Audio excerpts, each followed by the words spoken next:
past with your music or something like that? I really don't know anything about skating. I mean, something about how long it take you to learn how to play like you did, and what did it Well, take? you got to ask me the questions. Well, I'm asking you, how did you learn how to play the way you play? I just listened to a lot of B.B. King records and Albert King records and all that kind of good stuff. Hendrix records when I was little. Mainly B.B. King when I first started off. I got into Hendrix when I was a little bit, I would say I was in my teens when I got into Hendrix.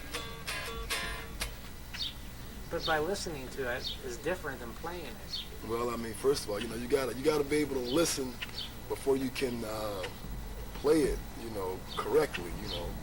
It's like life. If you don't listen to your parents or your elders or whatever, you go through all wrong. You go through life all messed up. Speaking of that, a lot of your friends got messed up in the drugs and alcohol. Yeah. What happened to you? Why didn't you get involved?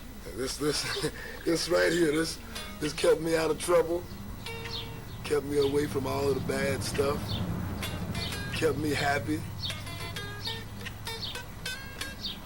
It just satisfied me. It saved myself. It took me away from all the things that was, that was happening and that was dangerous. Tell me who is Carvin Jones? Carvin Jones is a man that loves to play. I think people know that whenever they see me, because they always say, God, man, like you're having so much fun. That's because I am. I am having a lot of fun. I'm not up there just messing around. I'm up there having a lot of fun, and, I'm loving what I'm doing, and people know that. And it shows, so that's what's important. That's why people come back also. I love my music. I love the music I play. I think it's very important to give it your best. Every time you go out, you should give it 110%. Otherwise, you shouldn't be doing it. Where do you see yourself in the next 5 years? Playing in front of a large audience, making them go absolutely bananas. Which is what I love to do. I love to take a room full of people and whip them into a total frenzy. That's another reason why I stay away from drugs, because that's the best high you can get. Taking a room full of people and whipping them to a total frenzy. There's no better high than that, so. Tell somebody who's starting off in the business, what would that be? It would be, first of all, you got to stay away from drugs, because that's the reason why now 95% of the musicians and the bands are not even respected. They're not even looked upon as being human beings, because of the simple fact they're usually very drugged out and they're unprofessional and or whatever.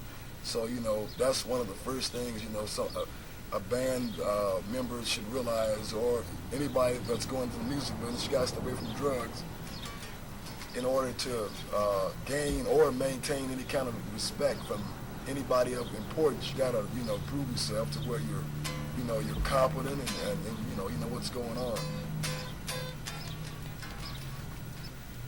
Well, let me see. When I first started playing, I was 12 years old. My granddad heavily influenced me by listening to a lot of blues all around the house. So he listened to was B.B. King and Bobby Bland and Albert King and all that kind of good stuff. So, I thought, hey, this is pretty cool here. So I'm going to try to do the same thing. I want to try to do like these guys are doing here. Where would you find time practicing, and what was it like in the early days when you didn't sound very good? Well, even like back, when I started off, I was about 12 or 13.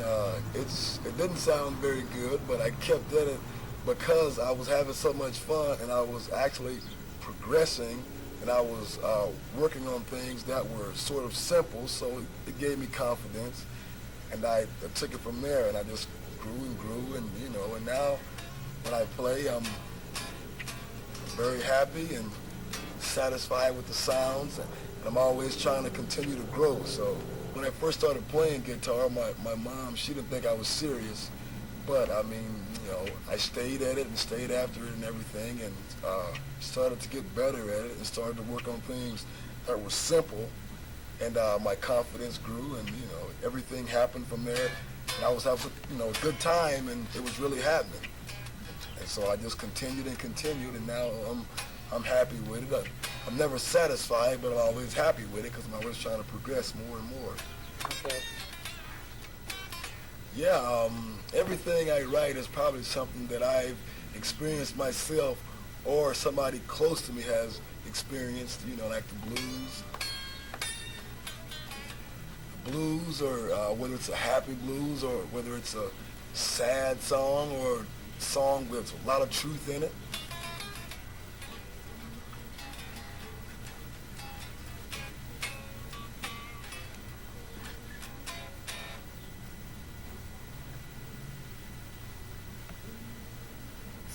Talk about one of your songs, some of the words in it.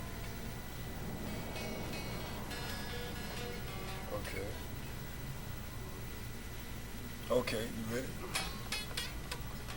Say, for instance, like the song Roll Over Woman was written when I was 18 years old, and it's a very truthful song because that's when I was 18.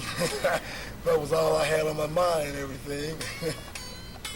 So I put it in a song because that was the way that I saw it. I told it just like I saw it. So many people, so many bands could make more money if they concentrated on other things outside of just actual playing. I mean, this is a business.